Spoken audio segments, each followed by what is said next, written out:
Alan Moorhead, and welcome to HorseCity.com TV, your connection to the horse world. On today's show, we're going to put you in the saddle with Pat Hooks and one of his great training tips.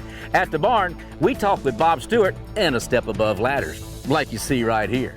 And we went to the clinic. We talked with Dr. Mike about what you need to have in your emergency care kit. And we'll wrap up our show with Lally Ward. She talks about the components of three-day eventing. That's in the irons. All this and more today on HorseCity.com TV. We're going in the saddle with Pat Hooks. Folks, what I'd like to visit with you about is a footfall of the horse. I think that's very important for your horsemanship. What we'd like to do and share with you is to get you to where you understand when the horse's feet leave the ground in order to where you can help him with your hand cues, your leg cues, and your seat cues. What this will do is, rather than just pick up on your reins and think that your horse automatically knows how to stop or how to use his feet along with your aids and your cues, this will give you a better idea. In the perfect world, what you would want to do would be able to cue the foot when it's off the ground.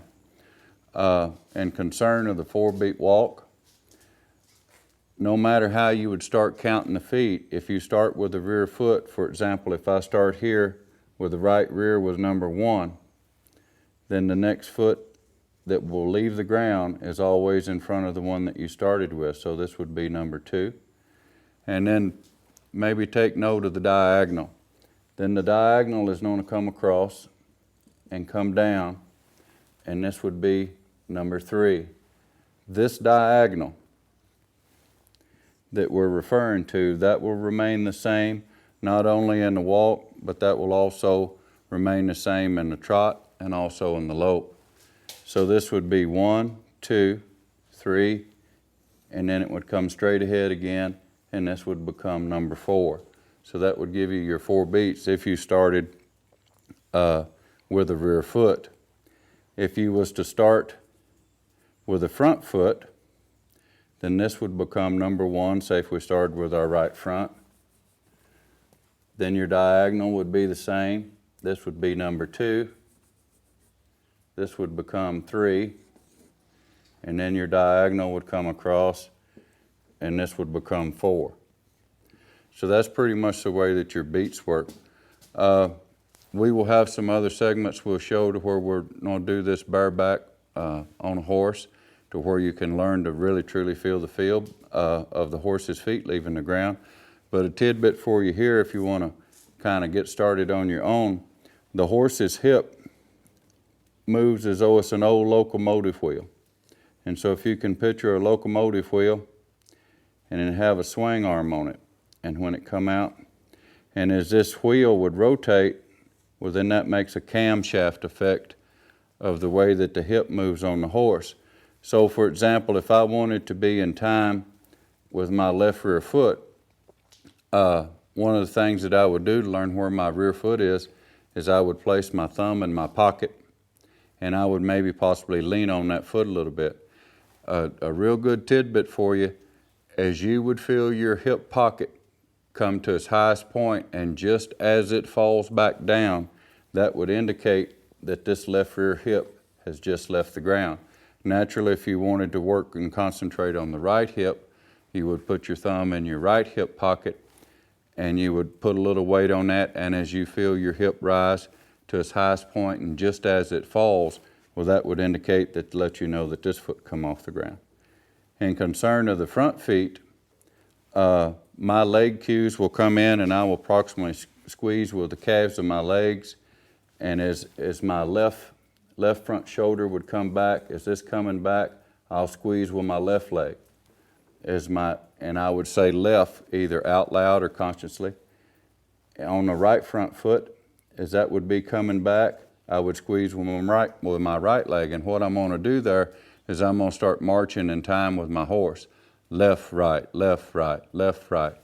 That will put me in time with my front feet, and then eventually, and we'll cover this in some other segments for you on the how-tos, and Once you learn where the front feet are at, you will know pretty much where the rear feet are at. So that'll get you started at the walk. We're at the barn with Bob Stewart from Step Above Ladders. In our equine world, we're always looking for a way to the top, quick and easy, and safe nonetheless, whether it's getting a new horse or a new ladder for your trailer. I'm joined with Bob Stewart of Stewart Aluminum Fabrication. They're out of Andrews, Texas. Bob, thanks for joining us today. Thank you for having me. Now, first of all, tell us about the experience and what you've been doing in the oil field ladder business and how we've turned it into horse trailers. So we've been in the oil field business in Andrews, Texas for 63 years. Started manufacturing aluminum telescoping ladders about 7 years ago just to meet the needs of our industry.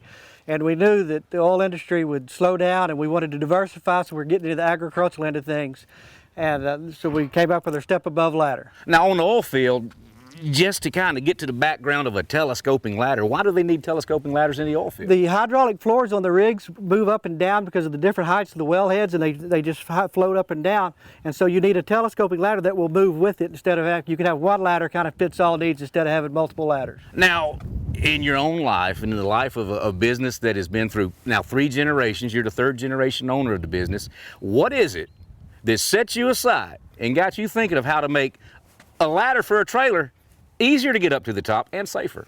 But my dad's 72 years old, and he's been in the cutting horse business all his life. Eddie Gale Stewart, right? Eddie Gale Stewart's my dad. And NCHA Hall of Famer, right? Yes, sir. Famous people always like being around. In 2000, they inducted him in the Hall of Fame. We're really proud of Dad. He's worked very hard for it. And in his progress of getting that induction, he's been up and down a ladder 1,000 times. And we were watching him struggle there one day trying to figure it out. We asked him, what do we need to do to make this better? And he said, well, let's figure out a way to build one. So my brother and I set out, and we designed a Step Above ladder. And so this is the finished product here. So it can either sit flat on the trailer, but now what makes it special and what gives it the maneuverability to where you can have that angle to move to the top? What gives it this maneuverability is we have special slider cups we've designed. And this is what our patent pending is on, a methodology the way these ladders slide. Hinge at the top, latch at the bottom. Hinge at the top, latch at the bottom. It stores flat against your trailer for easy storage and access. When you want to take this ladder out and telescope your ladder for your access to your top, telescope the ladder out. You have handles for safe grabbing. You have handles to climb. And we weight load test these ladders to 1,500 pounds. The ladder's rated for a 300-pound weight limit, but we do rate them for 1,500 pounds 5 times. And we make these ladders out of a 61 T6 aircraft grade aluminum, which is very rigid, Alan. It doesn't bend. Most aluminum's thought to be soft. Right. This aluminum won't bend. It will break before it bends, so it's really rigid and holds itself well. So it's got stability, and it's not that heavy to where the ladies could actually kind of get in this thing and move it out, set it back up easy enough. Yeah, the whole ladder doesn't weigh 27 pounds, so. So there's not a whole lot of weight to it, and it kind of packs back up the same way back into the yes, it fits right latch area.